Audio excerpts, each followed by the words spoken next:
اس چیز کو دیکھ سکتے ہیں جس کی طرف اس نے اس کے جواب میں توجہ دلائی ہے؟ نہیں کیا وہ ہمارے مشاہدے میں آتی ہے؟ نہیں کیا اس کی کوئی آواز ہمارے کان سن سکتے ہیں؟ نہیں کیا ہم اس کو چھو سکتے ہیں؟ ہرگز نہیں کیا وہ سونگھ کے دیکھی جا سکتی ہے؟ ہم، کیا اس کا ذائقہ چکھا جا سکتا ہے؟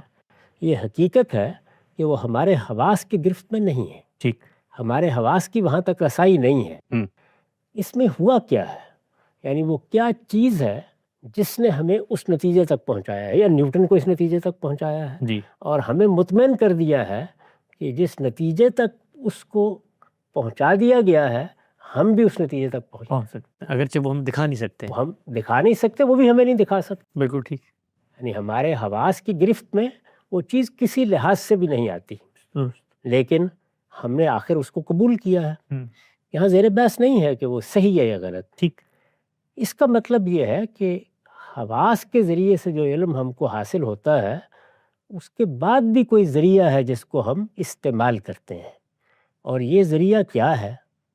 یہ ذریعہ ہے جس کا ہم آگے تفصیل کے ساتھ جائزہ لیں گے۔ اچھا اس میں کیا ہوتا ہے؟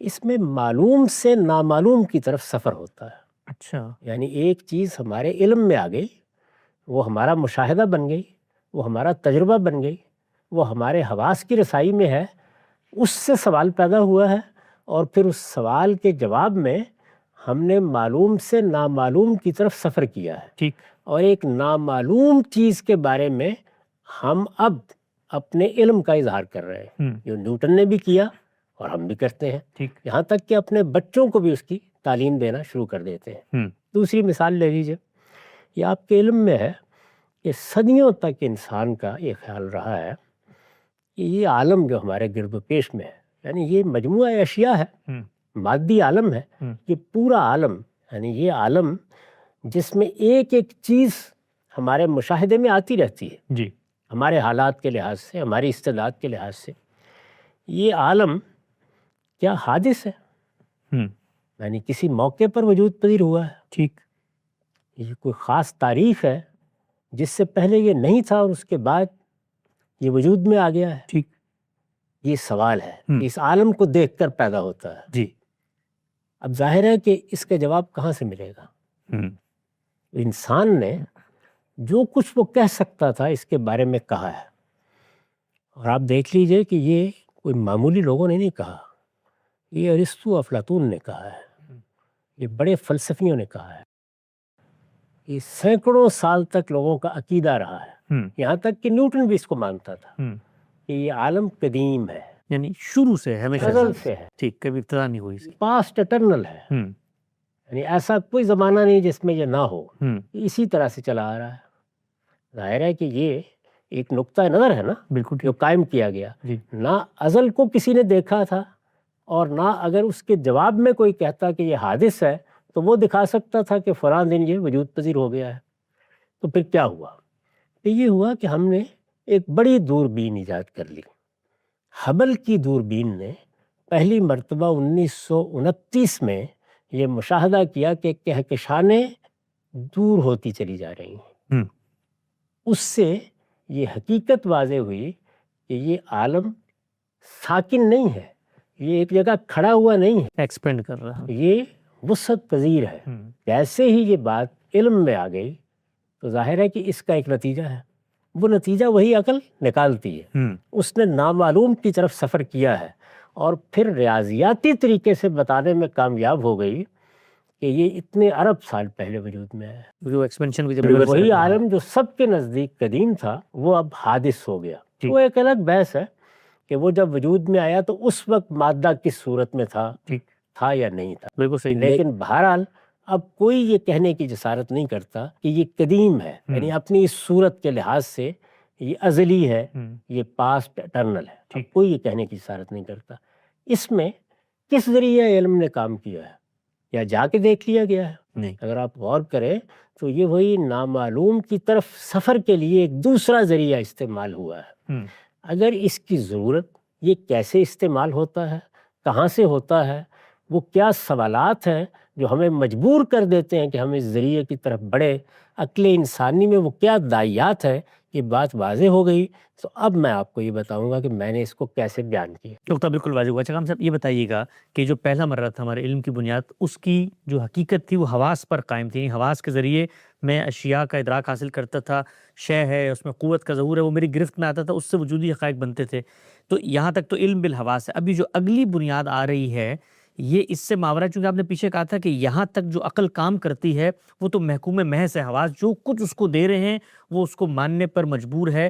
تو اب جو اگلا مرحلہ ہے اس میں پھر عقل اپنی ذات میں کوئی جوہر بنتی ہے، یعنی اگلا کام وہ عقل کے ذریعے ہوگا، وہ حواس والا کام یہاں تک ہو گیا پورا۔ اس سے پہلے کیا تھا، ہمارے پاس جو الہامات ہیں ان کا خارج سے تعلق پیدا ہو جاتا تھا، جی یا نفس سے تعلق پیدا ہو جاتا تھا، ہم، اور پھر عقل فرق کو امتیاز کا حکم لگاتی تھی، بالکل ٹھیک۔ ان کو نام دے دیتی تھی۔ ہم، اس کے نتیجے میں ان سب چیزوں کا فہم پیدا ہوتا، انڈرسٹینڈنگ پیدا ہوتی، ٹھیک، اور وہ چیز ہمارا علم بن جاتی۔ صحیح۔ اب ایک دوسری نوعیت کا کام اس نے کیا ہے، وہ دوسری نوعیت کا کام کیا ہے اسی کے بارے میں نے عرض کیا کہ اب میں اس کی وضاحت کروں۔ جی بسم اللہ۔ میں نے لکھا ہے، وجودی حقائق پر ہمارے یقین کے یہی مبادی ہمارے علم کی بنیاد ہے۔ ٹھیک، وہ مبادی جو ہم نے پیچھے بیان 7 کے قریب۔ 7 نکات کی صورت میں بیان کر دیے گئے ہیں۔ وجودی حقائق پر ہمارے یقین کے یہی مبادی ہمارے علم کی بنیاد ہے، یعنی علم وہاں سے شروع ہوتا ہے، اس کی عمارت وہاں سے تعمیر ہونا شروع ہوتی ہے۔ انسان کی عقل جب ان حقائق کا ادراک کر لیتی اور ان کا علم اس کے لیے متحقق ہو جاتا ہے، یہی وہ عمل ہے جس کی ہم نے وضاحت کی ہے۔ جی یعنی عقل پہلے ادراک کرتی ہے، پھر اس کے بعد اس کے باطن کے الہامات اس ادراک کو علم میں تبدیل کرتی۔ اور یقین اور رضان حاصل کرتی۔ انسان کی عقل جب ان حقائق کا ادراک کر لیتی اور ان کا علم اس کے لیے متحقق ہو جاتا ہے تو اس سے آگے وہ معلوم سے نامعلوم تک پہنچنے کا سفر شروع کر دیتی۔ ہم، یہ دونوں مثالیں میں نے آپ کے سامنے رکھی۔ یہ کیا ہے؟ معلوم سے نامعلوم تک پہنچنے کا سفر۔ ہم، عام آدمی کی زندگی کی جو مثال میں نے دی وہ تو ہماری روزمرہ کی مثالوں میں سے ہے۔ جی یعنی کسی چیز کے بارے میں سوال پیدا ہوا ہے، وہ سوال یہی ہوتا ہے کہ دھواں ہم نے دیکھ لیا، اس کا ماخذ کیا ہے، ہم، اس کا منبع کیا ہے، اس کا باعث کیا چیز بن رہی ہے، وہ ہمارے سامنے نہیں ہوتی۔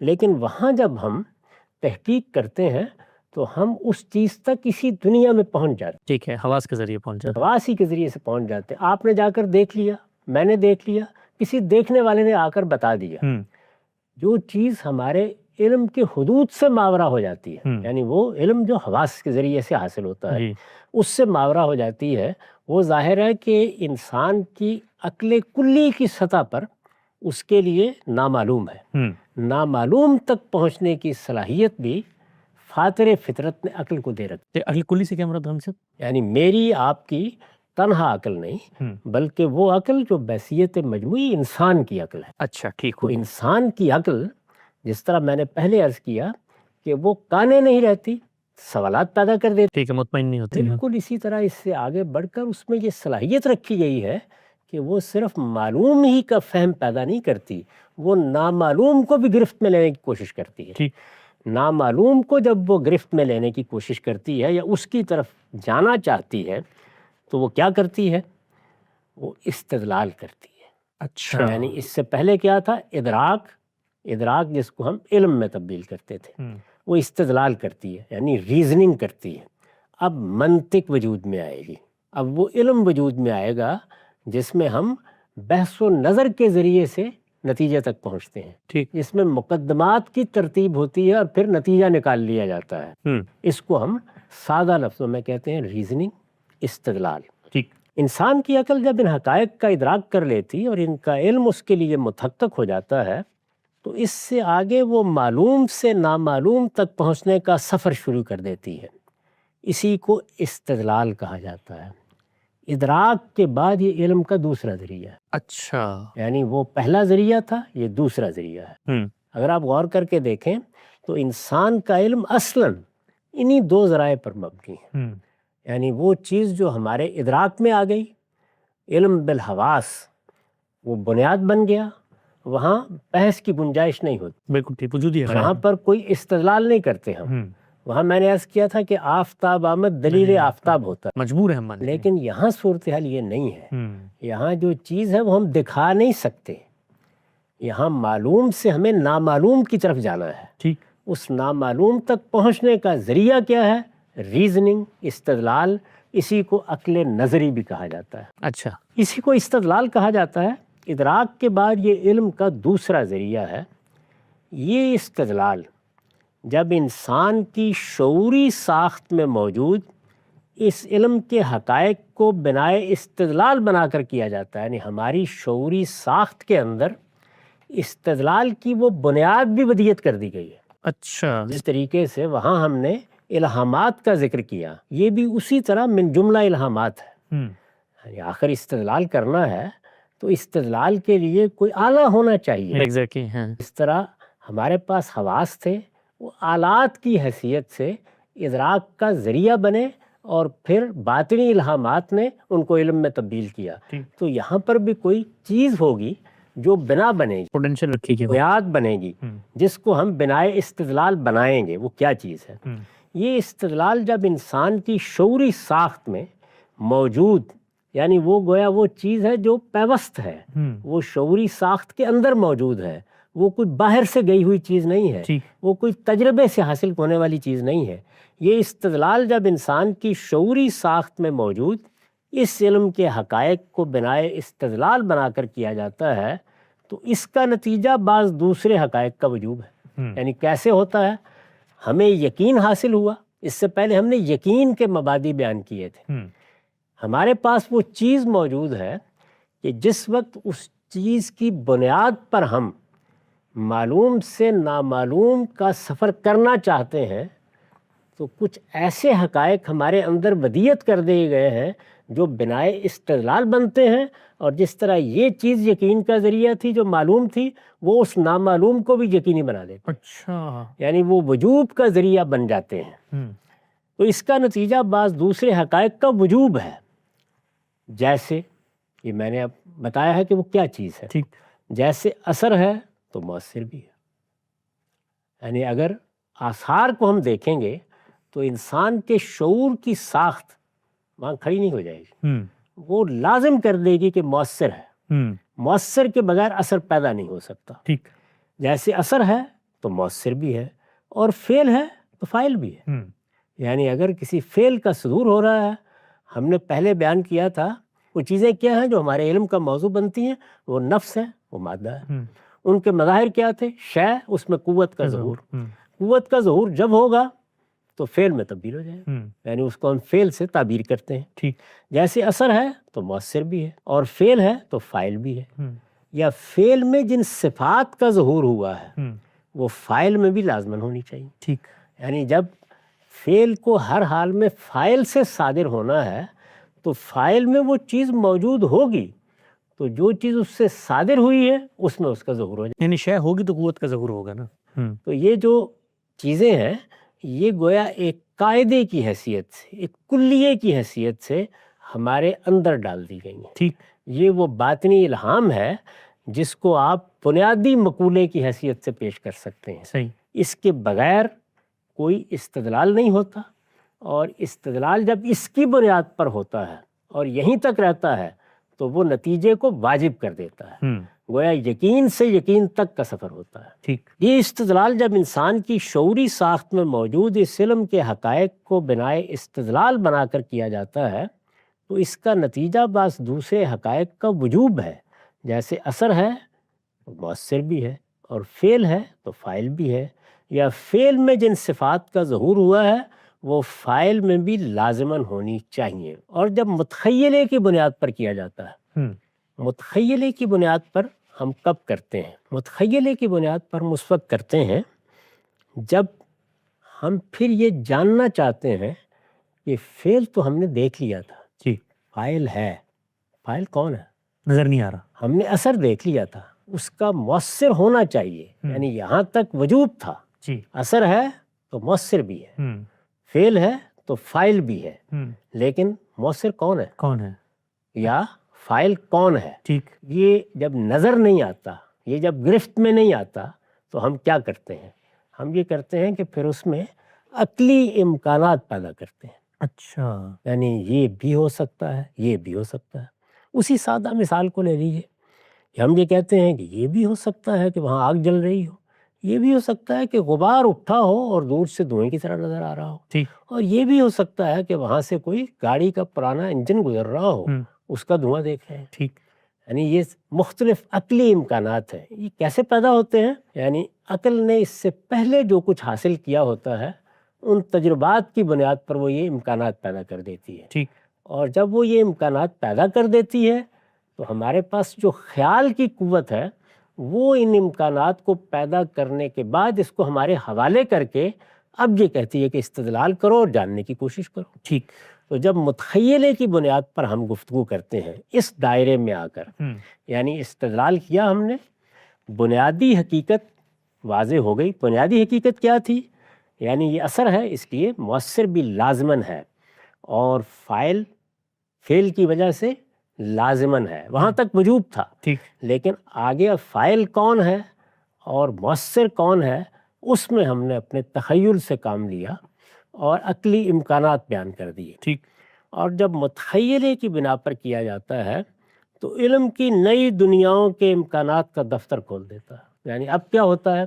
اب یہ ہے کہ وہ امکانات ہیں جو مفروضات میں تبدیل ہوتے چلے جاتے ہیں اور وہ ہمیں مہمیز کرتے ہیں، ہم ان کی تحقیق کرنا شروع کرتے ہیں۔ ٹھیک وہ ہمارے اندر جو صلاحیت موجود ہے وہ کیا کرتی ہے؟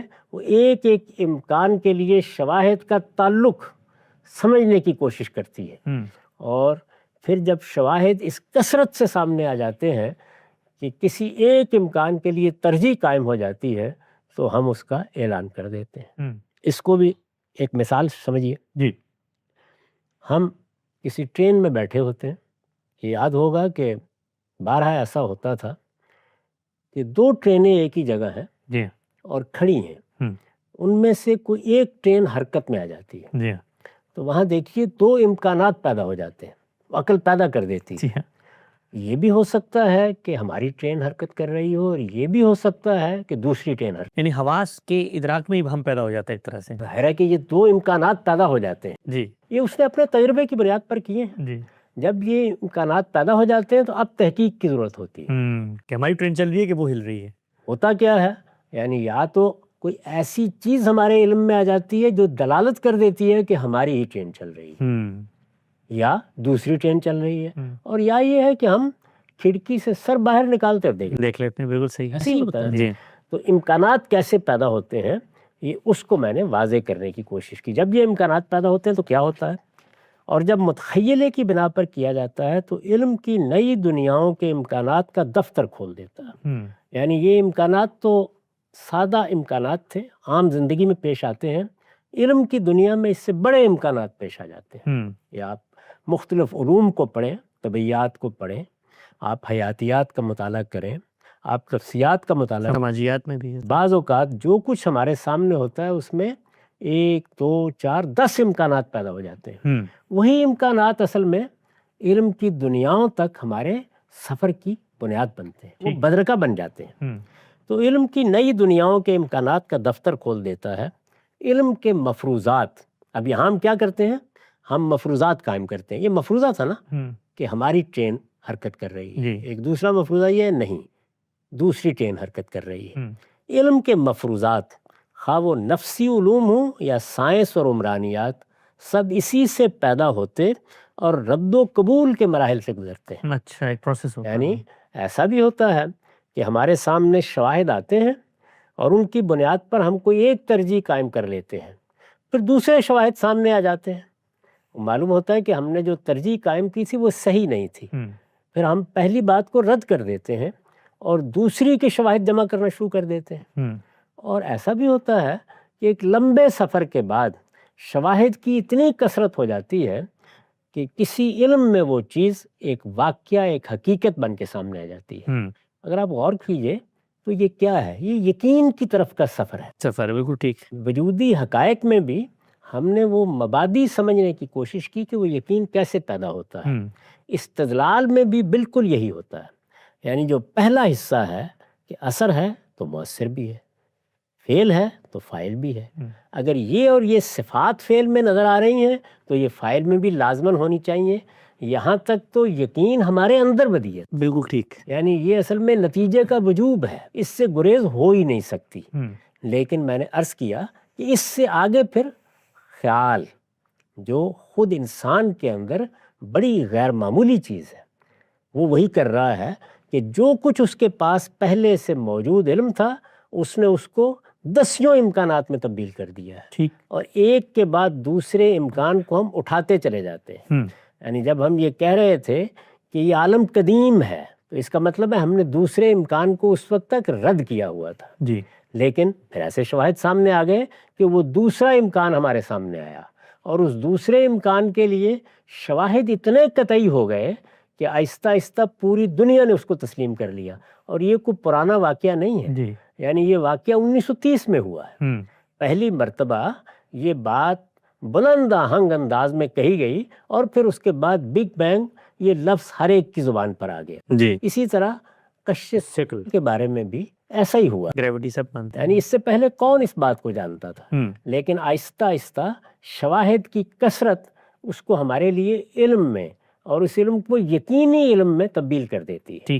یقینی علم یہاں جب کہا جاتا ہے تو اس کا مطلب یہ ہے کہ ترجیح کی حد تک یقینی علم ہے، یعنی وہ ظن غالب کے مقابلے میں آ گیا ہے. جبکہ اگر حقیقت کے لحاظ سے دیکھیں تو آخری درجے میں یہ ظن غالب ہی ہوتا ہے. ہم اس پر تحقیق کرتے چلے جاتے ہیں اور اس بات کے لیے تیار رہتے ہیں کہ کچھ دوسرے شواہد ممکن ہے ہماری غلطی واضح کر دیں. سائنسی علم جتنا ہے وہ بھی اسی طریقے سے کام کر رہا ہے، اور ہمارے ہاں جو معاشرتی علوم ہیں ان میں بھی بالکل اسی طرح سے مفروضات قائم ہوتے ہیں، اور اس کے بعد کبھی رد ہو جاتے ہیں کبھی قبول ہو جاتے ہیں. رد و قبول کا یہی علم ہے جو ترقی کا ذریعہ بن رہا ہے.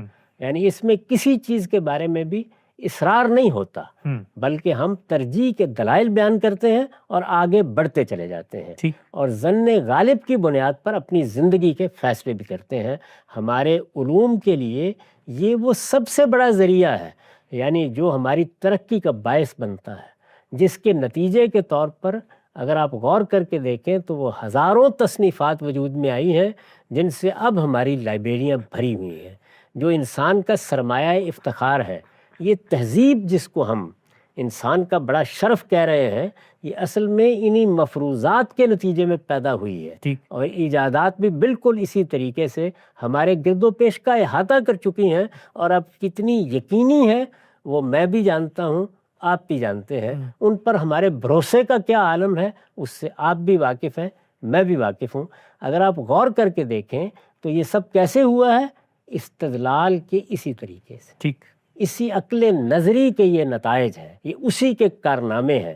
اور یہ کیا کرتی ہے؟ میں نے عرض کیا، یعنی یا تو چیزوں کے اندر اتر کر نئے حقائق کو دریافت کرتی ہے، وجودی حقائق. جیسے کیا ہے کہ جواب میں ہم کہاں تک پہنچ گئے؟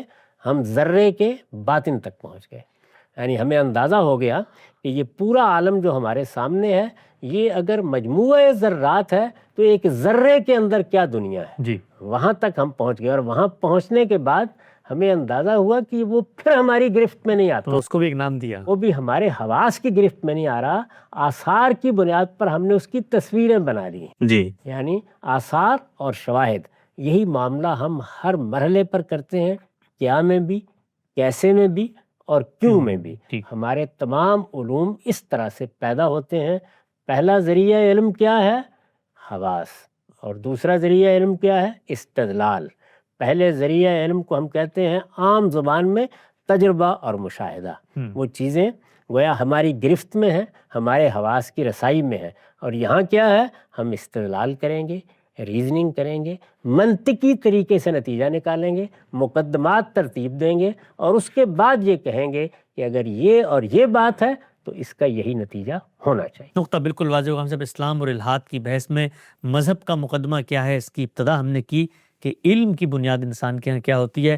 دو صورتیں سامنے آتی ہیں، ہم سب نے بڑی تفصیل سے اس کی تحلیل کی. اس پوری پیشکش کے اوپر اب تک جو سوالات پیدا ہوتے ہیں ہم سب سے پوچھیں گے اور پھر گفتگو کو آگے بڑھائیں گے. وقت یہاں پہ ختم ہوتا ہے، دوبارہ حاضر خدمت ہوں گے. اب تک آپ کا بہت شکریہ.